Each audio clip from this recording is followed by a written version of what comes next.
After ko natapos yung course, 2 weeks, nakahanap na agad ako ng client. Happy ako na kahit saan akong lugar is nakaka-work ako through online advertising.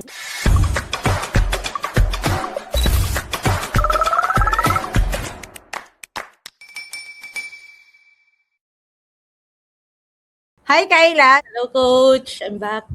Before Facebook advertising, ano yung ginagawa mo? Doctor ako. Isa akong optometrist coach. Nag-EO ako, then naging OFW ako. Ikaw ay doctor. Bakit ka pa nag-aral ng skill na to? Actually, Coach, nag-start talaga yan, pandemic. Siyempre, nakakaroon ako ng anxiety pag lalabas ako. At the same time, naboburnout na rin ako sa mga pasyente. Gusto ko kasi na anytime, anywhere, pwede ako mag-work, kumikita ako. Nung nakita ko kasi siya na minsan saglit ka lang mag-work, yung iba 3 to 5 hours in a day. That time kasi nung nag-duty pa ako sa clinic noon, feel ko sakto siya sa time ko. Medyo gala din ako. Gusto ko mag-travel. At the same time, gusto ko kumikita rin ako. That's why, nung nakita ko yung ads nyo, nag-enroll agad ako and then the rest is history na rin. Bago ka mag-enroll dito sa paid course natin, meron ka ng idea about freelancing or Facebook ads? Bago ko nakita yung ads nyo, Coach, wala talaga akong any idea about online work, but nagbebenta ako nun sa online platform ng mga musical instruments. Since mahilig din kasi ako sa music, so nagbebenta ako nun hanggang sa clinose ko na yon. At the same time, nung nakita ko na yung ads nyo, pinasok ko na yung gantong klaseng skill. Kumusta naman yung learning experience mo? Sobrang laki talaga ng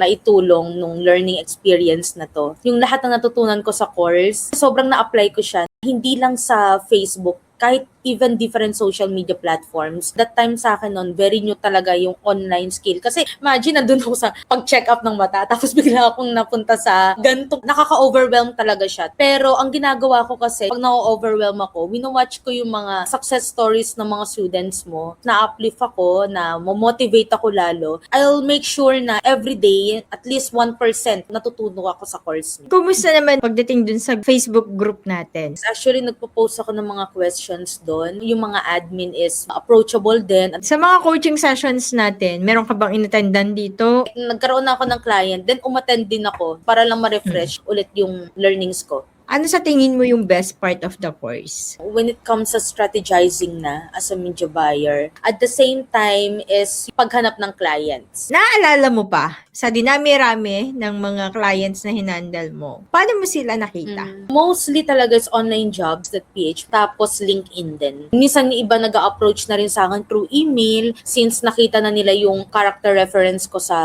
online jobs at the same time sa LinkedIn. Ilan yung clients na hinahandle mo ngayon, Kayla? Sa ngayon, Coach, 3 po. Ano yung mga task mo sa kanila? Naglo-launch ng campaigns, then nagsiscale, nag-optimize, nagmo-monitor ng performance nila. Yung isa po is agency kasi siya. Yung dalawa po direct client ko. Dalawa pong full-time, isa pong part-time. Since nagkaroon na rin ako ng clinic, nag-diverse na rin ako into digital marketing agencies. Nag-put up na rin ako noon. Then meron na rin po akong mga virtual assistants na ka-team ko na tutulong din sa akin. As of now, meron kang sarili mong clinic. Opo. Ano yung mga challenges mo o yung mga struggles mo? First challenge talaga dyan is yung paghanap ng clients. In-apply ko yung sinabi niyo, Coach, na 20 applications per day. That's why, after ko natapos yung course, 2 weeks, nakahanap na agad ako ng client. So, bawi agad yung na-enroll ko ang course. At the same time, yung mga gamit ko rin na laptop, unti-unti ko na rin siya napupundar. Second challenge is, habang tumatagal ako, may mga clients na hindi nagpe-pay. I give the task to them, but still, sometimes hindi na sila nagre-reply. So, yung medyo challenging part sa akin. Then, third challenge ko is, paano ko sila ma-maintain? Like, communicating well sa clients. Meron kang dalawang full-time, meron kang isang part-time na client. When it comes dun sa income mo, okay naman siya. Minsan 6 digits, sometimes lesser. Nag-start lang din kasi ako, $500.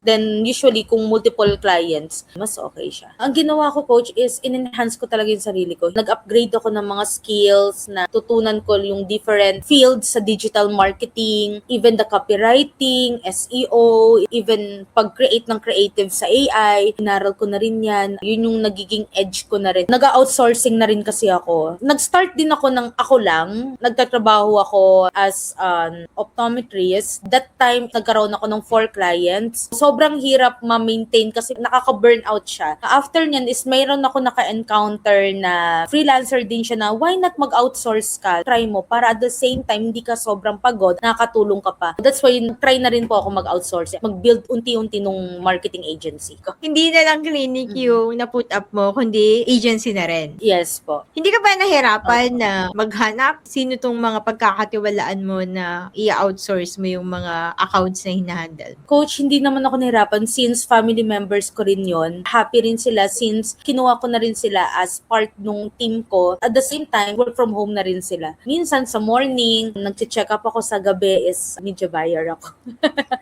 Wow, di ba? Sa atin sa Pinas, doktor ka na, mataas ka Yes. na. Kailangan mo pa mag-side hustle. Mag-grind akong tao. Hindi ako minsan mapakali. Minsan napapagalitan na ako na hindi ka ba mapakali? Lagi ka may ginagawa, ganon. Happy ako na kahit saan akong lugar is nakaka-work ako through online advertising. Minsan kasi iniisip ko na let's say naging mother na ako, mahirap na rin mag-check up. So at least I have time pa rin kumita through online. Merong naging impact sa'yo na naging media buyer ka? Actually, opo. Through this, yung sinasahod ko dun sa advertising, nakapag-put up na rin ako ng house and lot na gusto ko. At the same time is nakakapag-travel ako, nadala ko rin yung family ko sa Dubai for leisure lang. Nakatulong na rin to sa pag-put up ko ng mga clinic, mga Ayan. instruments coach, mga equipment, machine. Nakapag-try na rin ako ng mga gusto kong mag-skydiving sa Dubai through this media buying. Sobrang daming impact din niya sa akin. Hindi rin mura yung mga equipments, mga... Yes, hindi po talaga. Sobrang mahal niya. Kung ikaw ay doktor, pero inaral mo pa tong Facebook ads, nakatulong siya para dun sa mga experiences mo in life. Ano yung tips na mabibigay mo sa mga aspiring freelancers? Yung pinaka-tip talaga sa new generation na gusto mag-enroll sa course niyo, coach, take this as opportunity na ma-learn yung mga gantong klaseng skills kasi most likely dito naiikot yung future. At the same time, never give up, consistent lang, even no results, even bad yung results, always keep working, always set your goals, tsaka balance lang talaga. Message ko sa'yo, coach, is